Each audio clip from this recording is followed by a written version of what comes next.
الرجيم بسم الله الرحمن الرحيم لا تحرك به لسانك لتعجل به إن علينا جمعه وقرآنه فإذا قرأناه فاتبع قرآنه ثم إن علينا بيانه صدق الله العظيم رب اشرح لي صدري ويسر لي أمري واحلل عقدة من لساني يفقهوا قولي اللهم ربنا ألهمنا رشدنا وأعذنا من شرور أنفسنا اللهم أرنا الحق حقا وارزقنا اتباعه وأرنا الباطل باطلا وارزقنا اجتنابه اللهم وفقنا لما تحب وترضى آمين يا رب العالمين. In the end of the last lecture we were discussing the synthesis and basic constituents of the Qur'an. I told you the basic unit of Qur'an is ayah. Qur'an consists of more than 6,000 ayat. Then the ayat are grouped in surahs. There are 114 surahs of the Qur'an. Both these ayat and surahs, there are small ones also, bigger ones also. But the thing which has decided the number and the size of the ayat and of the surahs, that is the telling and saying of the Prophet sallallahu alaihi wasallam. Now I told you that in addition to these surahs and ayat, in the days of the Prophet ﷺ as well as the companions radiyallahu ta'ala, we find the word hizb or manzil. They were actually 7 parts, nearly equal, not absolutely equal. There's difference. But you know, the ramparts of the cities of the surahs are not broken. That is the beauty. Complete surahs are included. The volume has become larger than the other manzil, no harm. But you know, the surahs, as I told you, these are the ramparts. These are the city walls. You can't break them. So that is the beauty. And the second beauty, I told you, that the number gradually increases. In the first manzil or hizb, you have 3, in addition to Surah Al-Fatiha. That is common to all. Then 5, then 7, then 9, then 11, then 13, then 65. Now, in addition to these divisions of the Quran, we find that the bigger surahs have been divided into rukus. These rukus, they are in the mostly Indian and Pakistani published Qurans, Musahif. In now the Quran which is being published in Arab countries, we don't find this division. But there are smaller ahzab. Now all this terminology is of a later period. It was not present in the days of the Prophet or the companions. These are the later additions. The bigger surahs were divided into rukus so that in one rakat of salah, one part is recited so that the subject is complete. It's not broken somewhere. And this division was made in the time of Hajjaj ibn Yusuf, the cruel man. But he did something very good also. You know, Quran before Hajjaj ibn Yusuf, it was without dots, without any punctuations, without nuqtas. You know, it was all simple, text. But then in his time, these things were added. Because now, very many people who were not Arabs, they had entered the fold of Islam. Now they couldn't understand the text without these things. There should be 1 dot with ba. There should be 2 dots, upper dots with ta. There should be, with sa, 3 dots. But before that time, there were no dots at all. There were no signs of zabar and zayd and pesh, zamma, fatha or kasra. No. All these things were added in the times of Hajjaj ibn Yusuf. But the Quran was being recited. Actually, I told you that this Quran has been conveyed from mouth to mouth as a spoken word. Recitation was there. But when it was being written, it was without these things. These punctuations, these dots, these harakat, they were added in the times of Hajjaj ibn Yusuf. And in addition, the bigger surahs were divided into smaller sections of rukus. There are 35 surahs out of 114, which consist of 1 ruku only, because they are small and they can be recited easily in 1 rak'ah of the salah.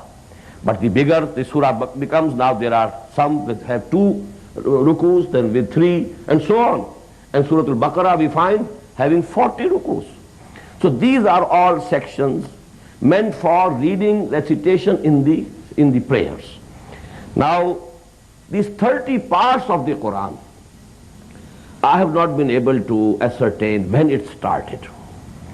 But I find, the beauty that was there in the Ahzab, that the whole surahs were included in Ahzab. That is not here present. Here we find that the ramparts of the surahs are broken. To the extent that, of Surah Al-Hijr, only one ayah is in the 13th part, and the rest of the whole surah is in the 14th part. I don't know who has done it. But one thing is certain, it was not there in the time of the Prophet or of the companions. These things have been added later on, because when Muslims had decreased, emotional connection with Quran and sentimental connection with Quran, now they wanted to complete the recitation of Quran in 1 month. So they needed 30 parts, so that by reciting one part each day, they can at least complete the recitation of the whole Quran in 1 month. So these are two additions. Now I switch to the next discussion. The process of editing and compilation of the Quran. This is very important. And now we are actually switching from simpler topics to more complex ones. So you have to focus your attention, please. First of all, one thing which is absolutely clear, there can be no doubt about it, that is that the sequence of the revelation of the Quran was definitely different from the sequence of the compilation of the Quran.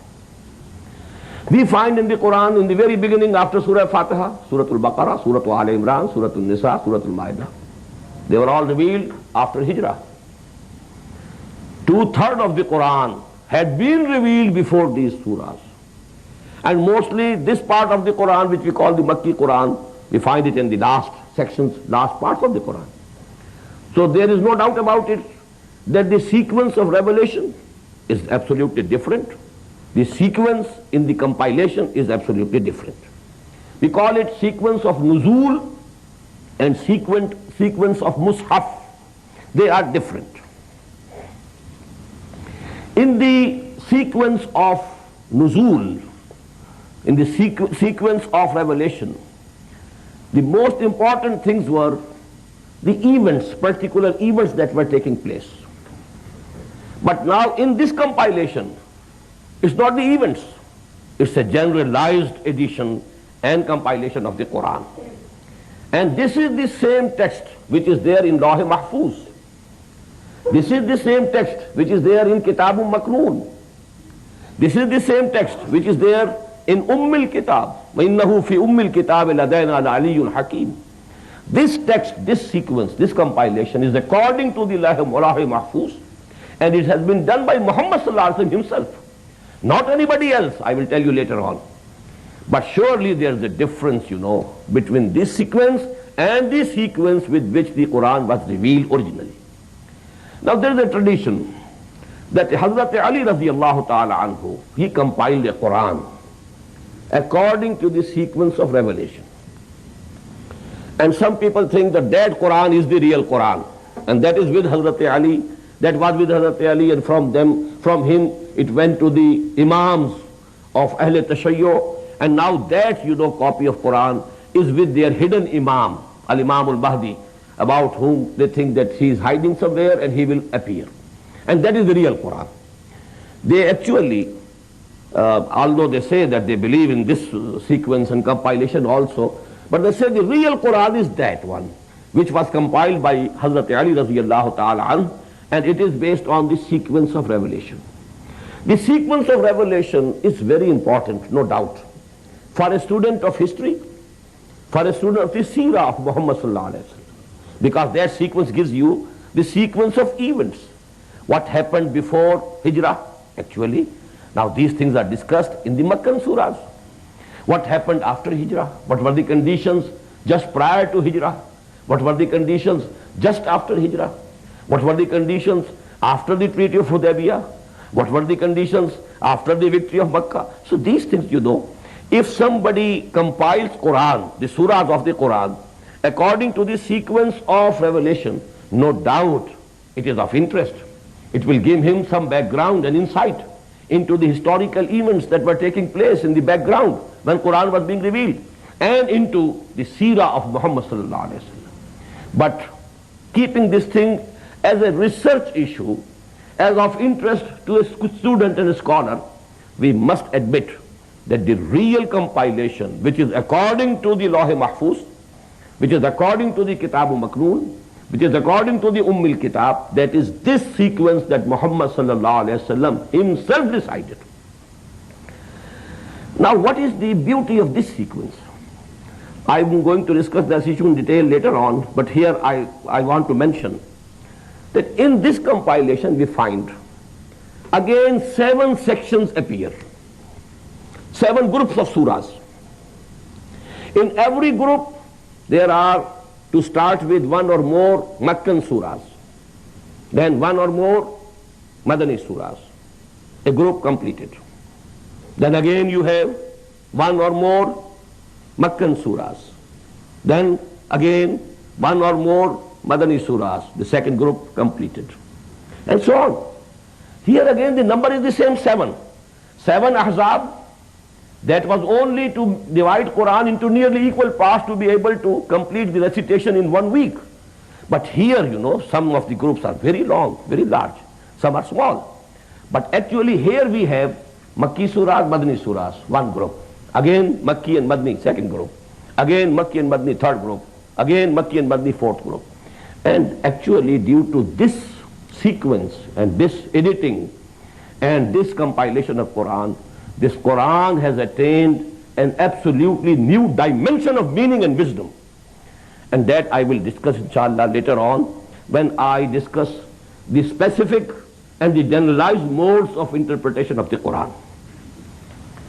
Now I come to the actual process of compilation of the Quran, which was completed in 3 stages. These are very important things because, enemies of Islam, they produce doubts in the minds of the youth. What to speak of the youth? Even the old people are youth because they are educated in different sciences and absolutely illiterate in religion. So people can very easily produce doubts about Quran in the minds of Muslims, whether they are young or old, educated or illiterate. We must know the process of compilation of Quran completed in 3 stages.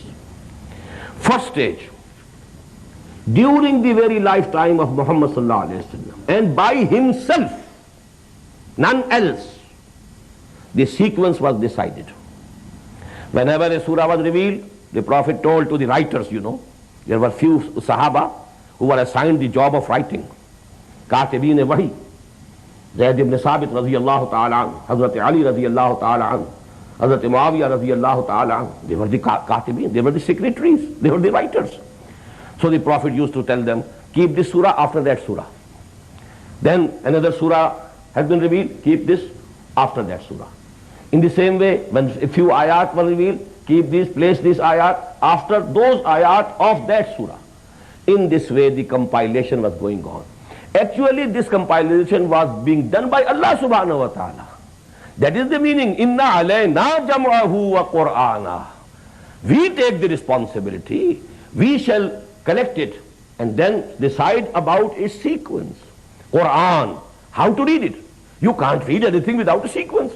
There must be a sequence when you have to read something.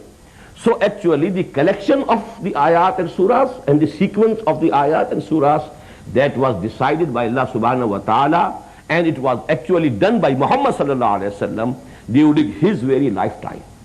And many of the Sahaba had remembered the whole of the Quran. They were huffaz. Could there be any hafiz without the sequence of the surahs and ayat? And we have the tradition that in every Ramadan, Muhammad sallallahu alaihi wasallam used to do muzakara of Quran with Hazrat Jibreel. Huzur sallallahu alaihi wasallam used to recite Quran unto Jibreel, and Jibreel used to recite Quran unto Muhammad sallallahu alaihi wasallam to compare the notes, so that this compilation is going on correctly. And in the last Ramadan of the life of Muhammad sallallahu alaihi wasallam, twice he made this muzakara of Quran with Jibreel alayhi salatu wasalam. So actually Quran was compiled by Muhammad himself by the orders of Allah subhanahu wa ta'ala, and it was completed whole soul within the lifetime of Muhammad sallallahu alaihi wasallam. This is most important. There should be no doubt about it, because the enemies have tried to produce doubts about this very basic fact of Islam and Quran. Now, the second phase. This is to be admitted that during the life of Muhammad sallallahu alaihi wasallam there was no one book of Quran in written form, in compiled form, in a bound form of book. No. People had memorized Quran according to the sequence. So to say, it was Jama. It was collected in the hearts and minds of the people. Just as, first of all, it was collected in the mind and heart of Muhammad sallallahu alaihi wasallam. La tuharrik bihi lisanaka lita'jala bih inna alayna jam'ahu wa qur'ana. So Quran was collected and compiled in the heart and the memory of Muhammad sallallahu alaihi wasallam, and then in the heart and memory of the Sahaba, the companions radiyallahu ta'ala anhum. But it was not compiled as a book. Now during the caliphate of Hazrat Abu Bakr radiyallahu ta'ala anhu, when there were great wars with the false prophets and with the murtaddeen who refused to pay zakah, and in those wars, those battles, hundreds of huffaz were martyred. Now there was a concern among the Sahaba. If in this way the huffaz of Quran die, what will happen to Quran? We must compile it in the form of a book. We must write it down, compile it in the form of a book, bound. Baina duffatain. Just we have, two covers of a book. So baina duffatain, we must collect this Quran. Hazrat Abu Bakr radiyallahu ta'ala anhu was to start with very reluctant. He said, how can I do a thing that Muhammad didn't do, sallallahu alaihi wasallam? This was actually, it shows the attachment of Hazrat Abu Bakr to Muhammad sallallahu alaihi wasallam. How can I do? He could have done it. If he had not done it, it means it is not required. How can I do it? But then there was discussion and arguments went on, and finally he also accepted. And then a committee of the Katibin Wahi of the time of Muhammad sallallahu alaihi wasallam, it was formed, and they compiled the whole of Quran in the form of a book. Compilation had been completed in the life of Muhammad sallallahu alaihi wasallam, but in the shape of a book. It was compiled during the days of the caliphate of Hazrat Abu Bakr radiyallahu ta'ala. Now you can very easily see the total period of caliphate of Hazrat Abu Bakr is 2 years and 4 months. What does it mean? That even the compilation of the Quran in the form of a book was accomplished and completed within 2 years after the death of the Prophet sallallahu alaihi wasallam. There is not a big gap. There is no long time passed. Now there was a question, what name should be given to it? Hazrat Abdullah ibn Mas'ud radiyallahu ta'ala anhu, he suggested Mushaf. This word was in use in Habasha. They used to call their books Mushaf. So this word was now adopted. Now it became Mushaf. Sahifa, leaves. The book consists of leaves. And now this is Mushaf. Actually, this was the name which was decided among the Sahaba by their consensus. Now what is the third stage of compilation? Because I told you the accents of the different parts which people were using in speaking Arabic were different. The same word, but pronounced differently in different regions. And it was allowed by the Prophet ﷺ that every tribe, people of every region are free to recite Quran in their own accents. Because by and large they were an illiterate nation. It couldn't be imposed on them suddenly and at once that you have to cling to one accent. So actually it was an easy process that was adopted, that every tribe can read Quran in its own accent. But now the complication arose that those differences of accents creep into the differences in script. When the word is pronounced differently, it can be written also differently. So different scripts were now seen. And again there was a concern, what will happen? After some time people will say either this is Quran or this is Quran. Either this word is to be written in this form or it is to be written in this form. So that was done during the caliphate of Hazrat Usman radiyallahu ta'ala. Again a committee was formed. Again an official version of the script. Now no compilation. Compilation had already been completed during the lifetime of the Prophet himself sallallahu alaihi wasallam. And in the form of a book also. That was also collected in the time of the caliphate of Hazrat Abu Bakr radiyallahu ta'ala. Now an agreed script, how to write the word Malik. Malik can be written in two ways. Mim, Alif, Lam, Kaf, Malik. Or Mim, Lam, Kaf, and over Mim you have a standing Zabar. So it is also another way of writing Malik. But how should we write it in Qur'an? Malik Yawmiddin. So that was agreed upon. The script has been agreed upon by the whole Ummah through the effort of Hazrat Usman radiyallahu ta'ala. We find in some sermons of Jummah, especially in the Indo-Pakistan subcontinent, people use the words Jami'u Ayatil Qur'an, Usman ibn Affan radiyallahu ta'ala. It's very misleading, very dangerous. What does it mean? Whosoever should listen these words, he will have the impression that before Hazrat Usman, ayat of Quran were not compiled. Jami'u ayatil Quran. He collected the ayat of the Quran. How? What a big error, what a big mistake. Actually, Hazrat Usman radiyallahu ta'ala is not the Jami'u ayatil Quran. He is Jami'ul Ummati ala rasmin wahidin.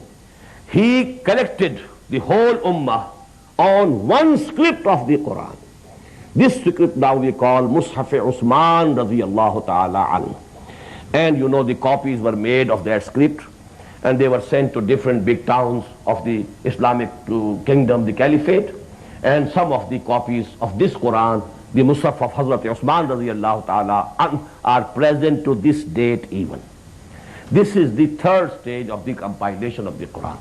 Compilation and collection of Quran complete in the lifetime of Muhammad sallallahu alaihi wasallam, done by himself, by none else, under the orders of Allah subhanahu wa ta'ala. Then it was collected in the form of a book for the first time during the caliphate of Hazrat Abu Bakr radiyallahu ta'ala. And then an agreed script was, decided in the times of the caliphate of Hazrat Usman radiyallahu ta'ala anhu. And it must be noted that even this final act, it was accomplished within a quarter of a century after the death of the Prophet sallallahu alaihi wasallam. Not that 2 or 3 centuries had passed, no. Because after the death of the Prophet, 2.5 years nearly, caliphate of Abu Bakr, 10 years, the caliphate of Hazrat Umar, and 12 years caliphate of Hazrat Usman. If you join all the figures together, still the quarter of a century is not complete. And maybe that before his death, before his martyrdom, some years before that, this feat might have been accomplished. So I should say that within 20 years after the death of the Prophet ﷺ, this agreed text was also prepared, and this is the agreed text that we have with us by the grace of Allah subhanahu wa ta'ala. Now I come to the next subject. What's the subject of Quran? I should say subject of Quran is man. But not the physiology of man, not the anatomy of man. Man, his behavior, his attitude, his thinking, his philosophy, his aims and objects, his ideals in life, his character, his seerah. All these things pertain to an individual. Then the social values of human society, the just social order, political as well as economic. This is actually the subject of Quran, and this we can call Hudan and Al-Huda. Hudan is nakira, it's common noun. Al-Huda is proper noun. Because this word Hudan appears in the 4th section of Surah Al-Baqarah, when Allah subhanahu wa ta'ala was sending down Hazrat Adam alayhi salatu wassalam, and he was coming to take the charge of his caliphate. Inni ja'ilun fil ardi khalifa. The final, the farman, the proclamation, divine proclamation to him was, Imma yatiyannakum minni hudan فَمَنْ تَبِعَ هُدَايَ فَلَا خَوْفٌ عَلَيْهِمْ وَلَا هُمْ يَحْزَنُونَ. Whensoever some guidance comes to you from me, so whosoever will follow the guidance, he will have nothing to fear about, nothing to worry about. So that was Hudan, that was the charter for humanity. That was the final proclamation. Now this Hudan goes on developing and developing. It passed through a process of evolution. And in about 6,000 years' time, it reached its zenith and completion in the Al-Huda of Qur'an. Actually, all these books which were revealed before Muhammad sallallahu alaihi wasallam, they were the former editions of this very book. This is the book passing through editions, editions changing. The former edition, then the new edition, and changes were being made according to the process of evolution through which the human society was passing. Social evolution, psychological evolution, intellectual evolution. According, side by side with this evolution, this guidance was also being evolved till the time came of the advent of Muhammad sallallahu alaihi wasallam, and now this Hudan turned into Al-Huda. هو الذي أرسل رسوله بالهدى ودين الحق ليظهره على الدين كله ولو كره المشركون. It is He, that is Allah subhanahu wa ta'ala, who has sent His messenger, that is Muhammad sallallahu alaihi wasallam, with two things. Al-Huda, this is Al-Quran, the complete final guidance for humanity. And second, وَدِينِ الْحَقِّ, the just social order, the true system of life, and the purpose of the advent of Muhammad sallallahu alaihi wasallam, according to the person who sent him. He was Allah. It is Allah who sent Muhammad sallallahu alaihi wasallam, and He decided what burden has been given on the shoulders of Muhammad sallallahu alaihi wasallam, what mission has been assigned to him, لِيُظْهِرَهُ عَلَى الدِّينِ كُلِّهِ, to make that Deenul Haq supreme over all systems of life. Now this is Al-Huda, which has reached its zenith in the form of Quran. Now please, I want to refer to a very interesting subject. If we try to understand what is human knowledge, it can be divided into two main parts. I referred to it briefly in my Jummah sermon today. And there's a saying of Allama ibn Khaldun, Al-ilmu ilman, ilmul abdan wa ilmul adyan. All knowledge can be divided into two parts. Knowledge of the physical bodies, badan. This is physical body of everything. Animals, humans, celestial bodies, heavenly bodies, all these are physical. This is physical world. So knowledge of the physical bodies, ilmul abdan.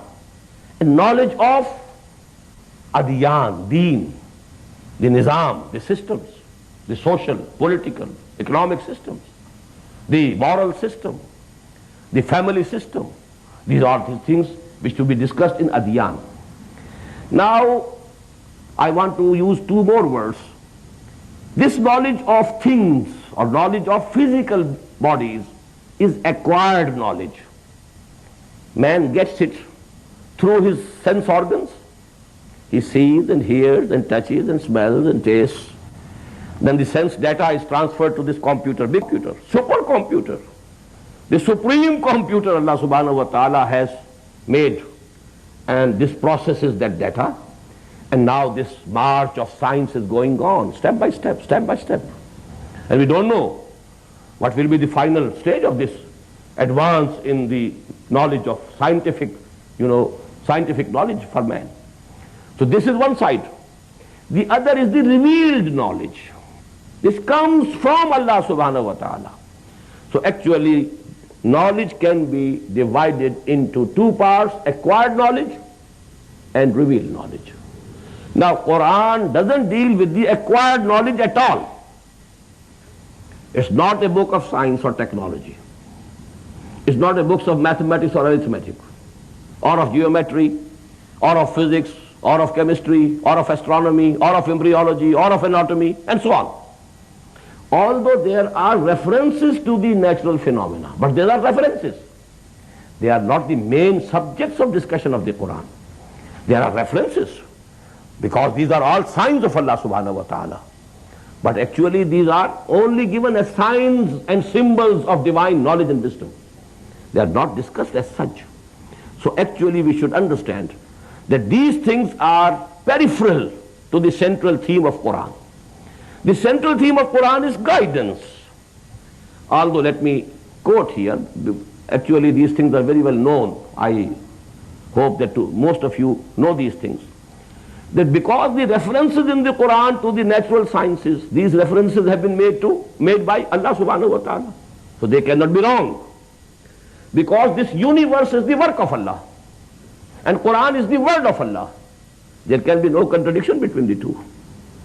This creation, this is work of Allah. And this Qur'an is the word of Allah. Can there be a contradiction? If at some time in history we felt there is a contradiction, actually our knowledge, our acquired knowledge was still at a very low level. It has not reached that level that it could understand the real things which have been referred to in the Qur'an. But now you know that physical science, that human knowledge, acquired knowledge has reached that level that now, as Qur'an says, this is ayah 53 of Surah Hamim as-Sajdah, سَنُرِيهِمْ آيَاتِنَا فِي الْآفَاقِ وَفِي أَنفُسِهِمْ حَتَّى يَتَبَيَّنَ لَهُمْ أَنَّهُ الْحَقُّ. We shall show to them, reveal to them our signs in the universe also, and within themselves also, within their inner personalities also, in their own psyche also, in their own embryology also. We shall show them our signs, so that it will come to them, it will dawn upon them, it will be proved to them that Qur'an is the haqq. This is true. And this is what Dr. Morris Bokai said in his book, that despite all this advancement of science, not a single word of Qur'an has been proved to be wrong, while so many things in the Bible, in the Torah, have been proved to be wrong. They could also be not wrong unless there was, an involvement of human knowledge in it. Because 600 years before Christ, when Nebuchadnezzar, the Babylonian king, he invaded Jerusalem, he destroyed Jerusalem, killed 600,000 people, Jews, Yahud, Bani Israel, took another 600,000 captives to Babylonia. That was the darkest period of the history of Bani Israel. For 150 years, the city of Jerusalem was razed to the ground. Temple of Solomon razed to the ground. And that actual Torah was lost at that time. They don't have the Torah with them now. That was the Torah which was given by Moses alayhi salatu wasalam to Bani Israel. Now, after a lapse of about a century and a half, when Cyrus, the king of Persia, he invaded Babylonia, then he allowed these Jews, these Bani Israel, to return to their land and build their temple and again build their city of Jerusalem. Then they gathered together to again write Torah from their memory. And here, human mind creeped in. And that human mind could work only at the level of the consciousness of that time. It couldn't go beyond that level of consciousness. So because of the involvement and creeping in of the human mind, there are errors in Torah. Not that the Torah, actual Torah, that was also book of Allah. There could be no mistake, no error in that book also. As there is no error, no mistake in Quran. But here I only wanted to quote Morris Bokai and another, Dr. Keith L. Moore, of Canada, who is very much amazed, how beautifully and how correctly the stages of embryology, embryo developing in the womb of the mother, passing through different stages. And Quran has described 1400 years ago, there was no dissection of the bodies. No anatomy existed at all. When there was no microscope, how could Quran give such a clear and correct picture of the stages of the embryological evolution? So these are something which refer to that ayah. سَنُرِيهِمْ آيَاتِنَا فِي الْآفَاقِ وَفِي أَنفُسِهِمْ حَتَّى يَتَبَيَّنَ لَهُمْ أَنَّهُ الْحَقُّ.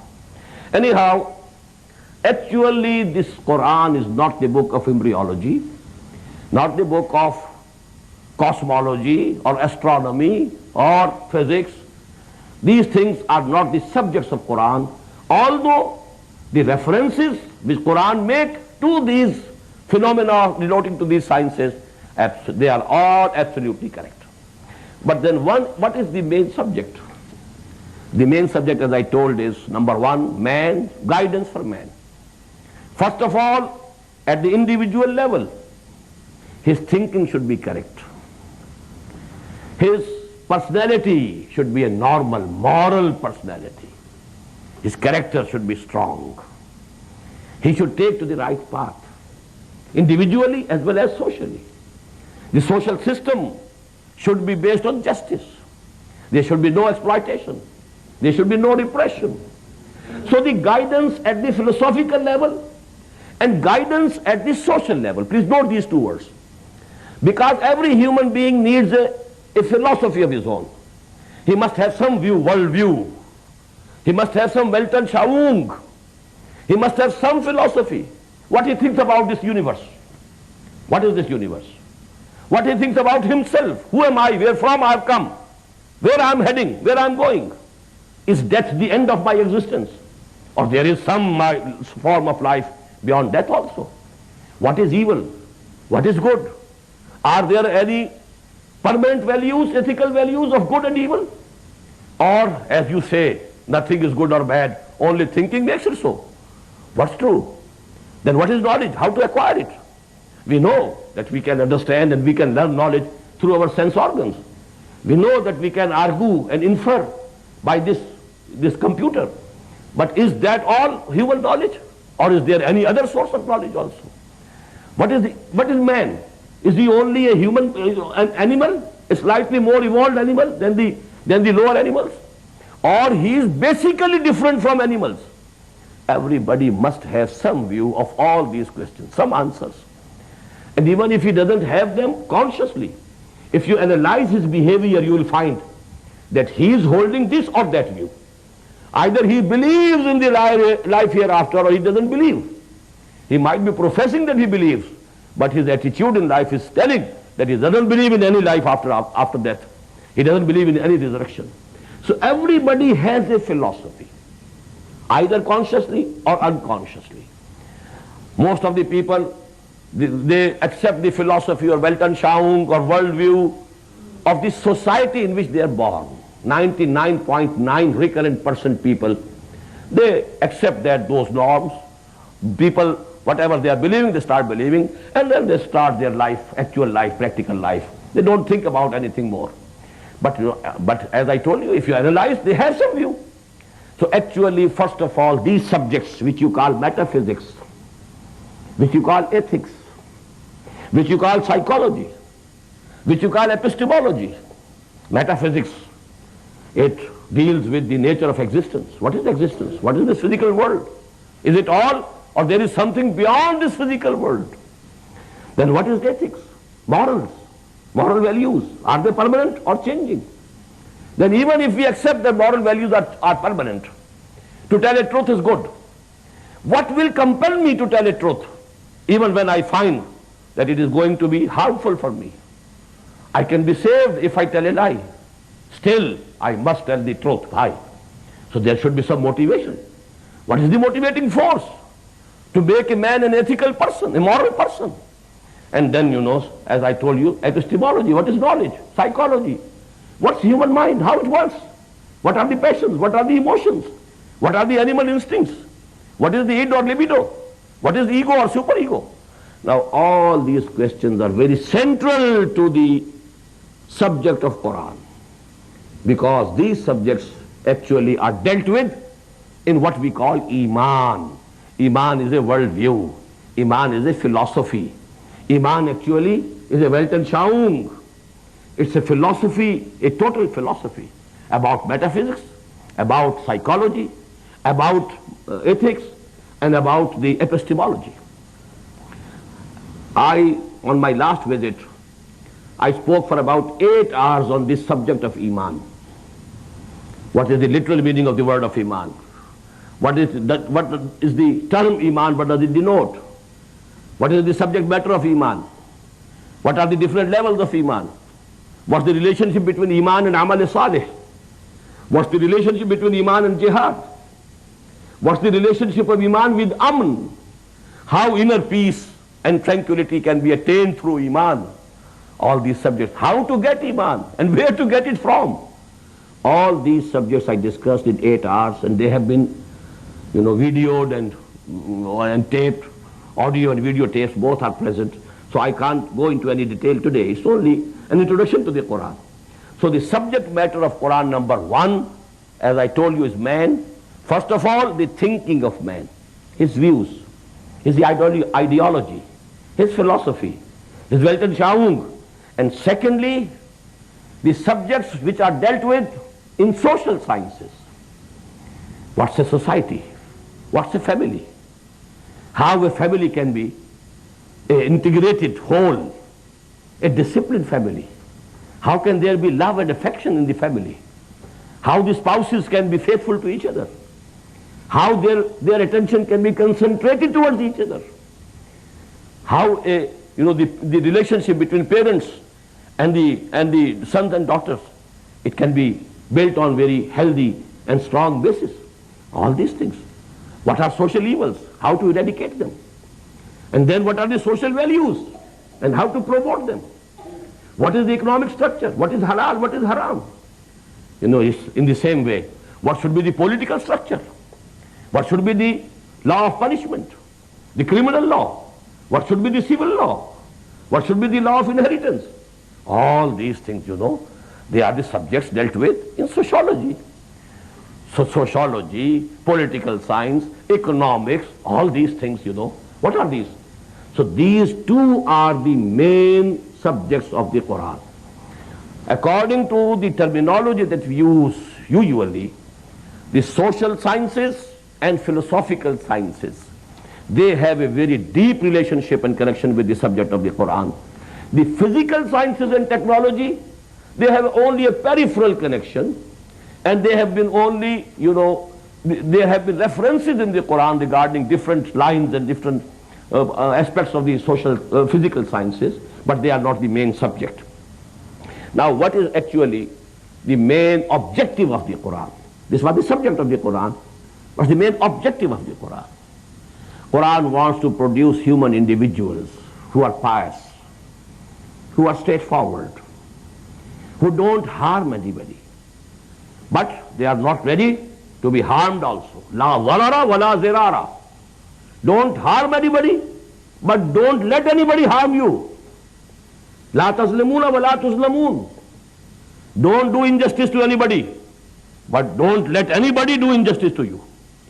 So a human personality, a healthy human personality, and its elevation, spiritual elevation, its intellectual elevation, its emancipation from the animal instincts, from the bondage of id and libido, so that he becomes a real man, a real human being, a real viceregent of Allah on earth. He becomes the Khalifatullah as individual, and secondly, to build a society which is free from injustice, should be based on justice and fair play. No exploitation. Don't exploit anybody, but don't let anybody exploit you. Don't repress anyone, but don't be repressed also. Stand up, get your rights, snatch your rights from those who have taken them from you. So actually all these things, that is why the Quran says, why we have sent our books, why we sent our prophets, why we sent our messengers. It's one of the most profound ayat of the Quran, and very little attention has been paid to this ayah. This is ayah number 25 of Surah Al-Hadid. لَقَدْ أَرْسَلْنَا رُسُلَنَا بِالْبَيِّنَاتِ. We sent our messengers with clear signs. It means miracles also. It means the teachings of the messengers of Allah, because they are very clear to human nature. So they are bayyinat. لَقَدْ أَرْسَلْنَا رُسُلَنَا بِالْبَيِّنَاتِ وَأَنزَلْنَا مَعَهُمُ الْكِتَابَ وَالْمِيزَانِ. And we sent down with them our book, our sharia, our law, and the mizan, the balance, which is the symbol of justice. And all these things we did. Why? لِيَقُومَ النَّاسُ بِالْقِسْطِ. So that the people should abide by justice. To eradicate injustice. That's the main objective of sending of messengers, sending down of the revelation, sending down of the book of Allah, sending down of the sharia and the law. لِيَقُومَ النَّاسُ بِالْقِسْطِ. so that people should stand by justice. They should act according to the rules of justice. There should be fair play. لِيَقُومَ النَّاسُ بِالْقِسْطِ وَأَنزَلْنَا الْحَدِيدَ. And we sent down iron also, steel also. فِيهِ بَاسٌ شَدِيدٌ. It has the capacity for making arms, strength, swords and spears, and cannons and guns. And what for? Although there are other benefits for humanity, وَمَنَافِعُ لِلنَّاسِ, they can make utensils also out of this steel and iron. But mainly we have sent it down high. وَلِيَعْلَمَ اللَّهُ مَنْ يَنْصُرُهُ وَرُسُلَهُ بِالْغَيْبِ. Allah wants to see who are those people, His slaves, His bondsmen, who are faithful to Him, who take this power and then, they fight out injustice, repression, exploitation. That is actually the very basic theme of the Qur'an. So philosophy and social sciences. A normal, healthy human individual and a normal, healthy society based on fair play and justice. That is the objective of the Qur'an.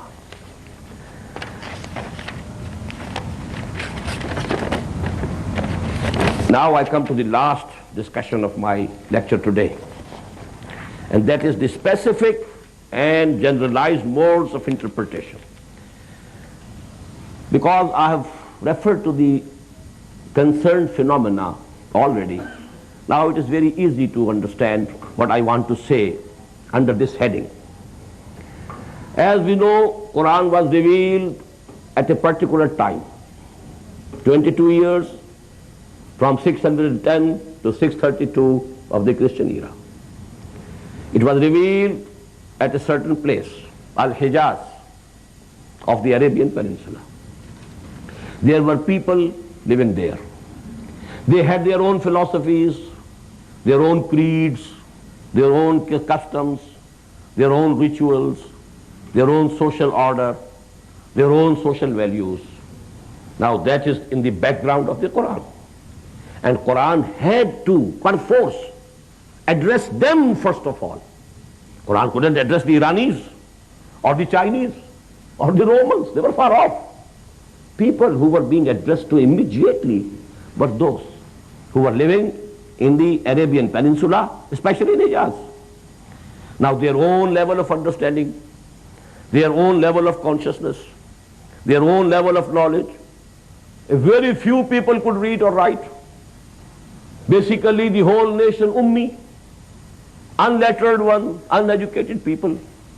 So now that is the level which was being addressed to primarily by Quran. That is why we find in the Quran their events have been discussed. Then there were events taking place. The struggle between Muhammad sallallahu alaihi wasallam and his companions on one side, and those who were opposing him on the other side. These events, what was happening at Mecca, what happened at Taif, what happened during 3 years of the siege of Shayb Bani Hashim, what happened at Badr, what happened at Uhud. So all these events are there. And Quran was being revealed bit by bit in accordance with, which was fitting fully with the environment, with the events which were taking place. Although the book is eternal, this is the word of Allah. Word of Allah is eternal. But this eternal word of Allah was being revealed and sent down in a particular time and space complex background. So actually, one level of the understanding of Quran is to keep it connected with the context of the society, context of the time, context of the people, their thinking, their ideas, their beliefs, their creeds, and the events that were taking place. So that is what we call ta'wilul khas. At-ta'wilul khas. First of all, must understand, when this ayah was revealed, what the people who heard it or listened it understood from it. What was the first impression that they got? And actually, Quran transformed the whole society, brought about a total revolution, because it was communicating with the people at the level of their own minds. Otherwise, they couldn't accept it, they couldn't understand it, they couldn't follow it. So this is one level of the understanding of the Qur'an, and we must stick to it, cling to it, because Qur'an was definitely revealed in a particular time and space context, and cannot be disconnected from it.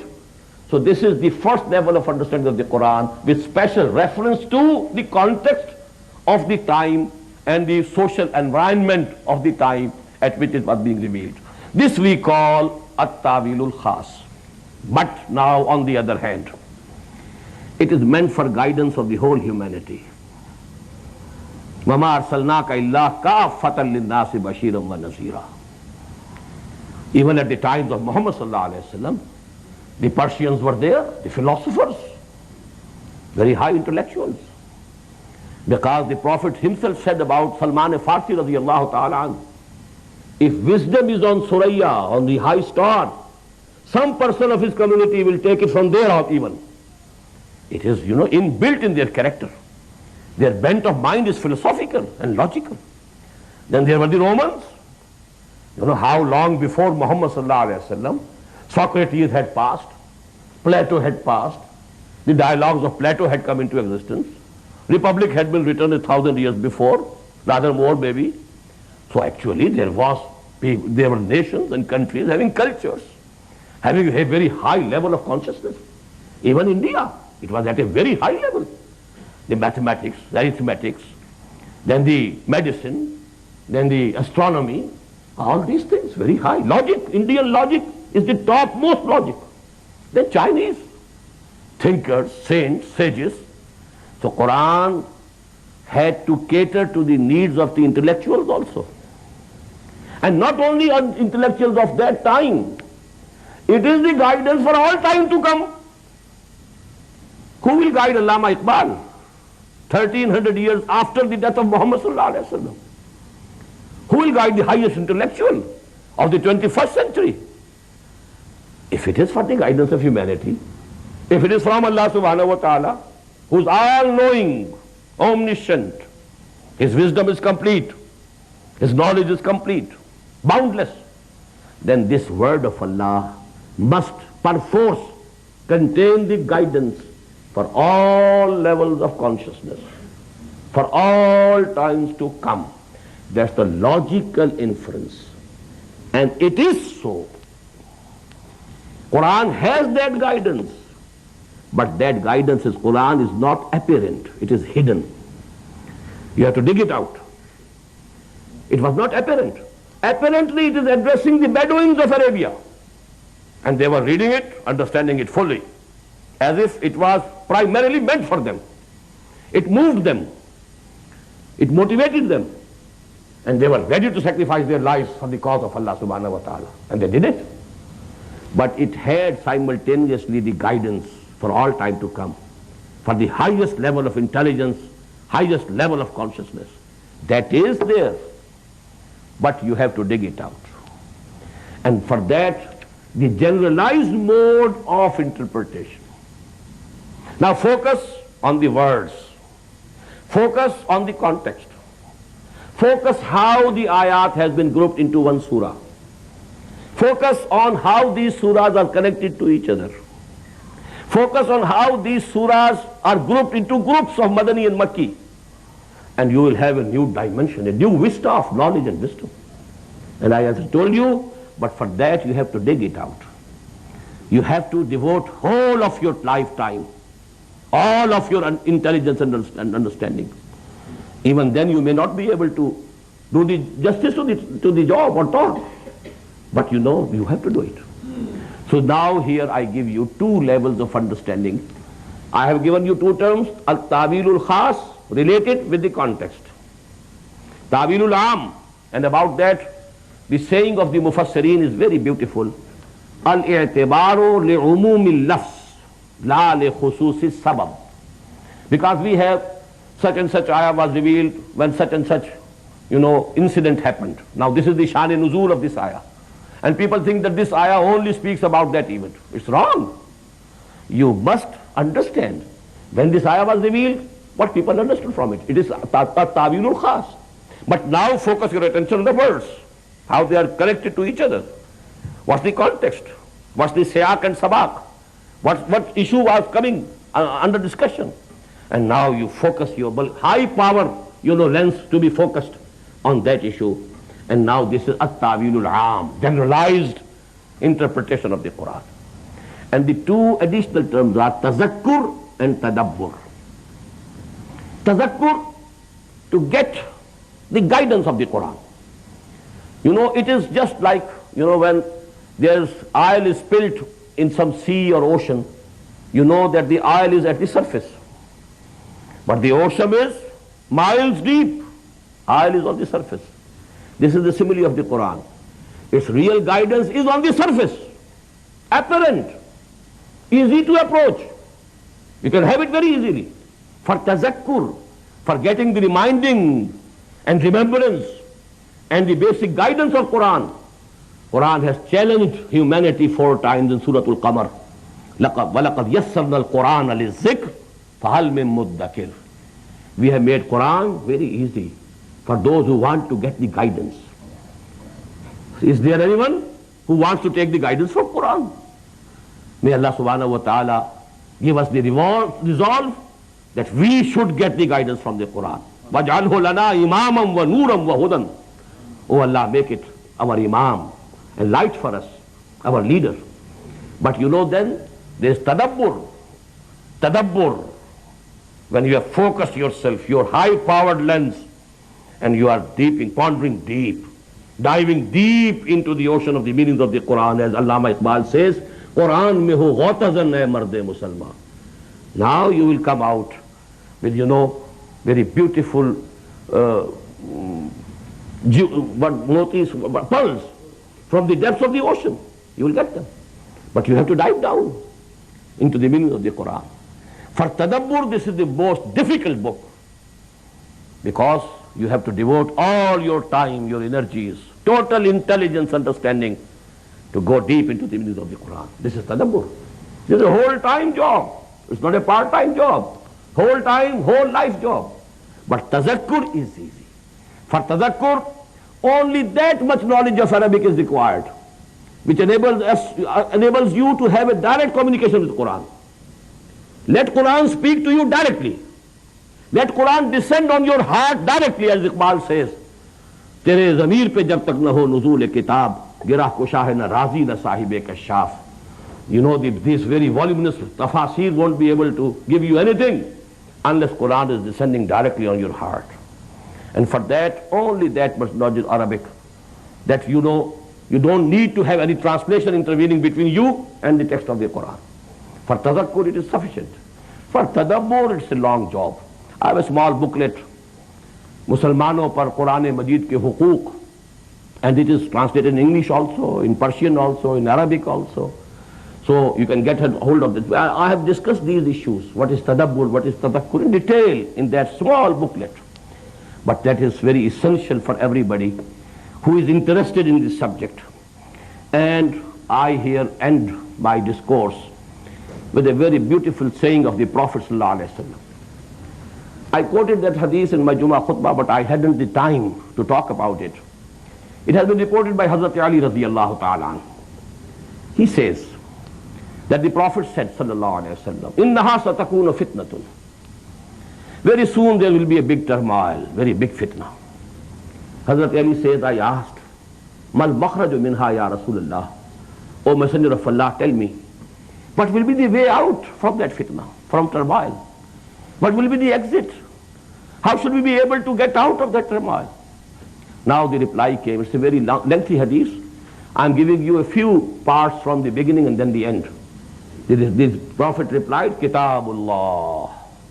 The book of Allah is the only savior. Only through it you can save yourself from the turmoil. May Allah subhanahu wa ta'ala make me and you one of those people whose guidance has been guaranteed by Allah and His Prophet sallallahu alayhi wa sallam. Barakallahu li wa lakum fil Qur'an al-azim wa nafa'ani wa iyyakum bil ayati wa dhikr al-hakim.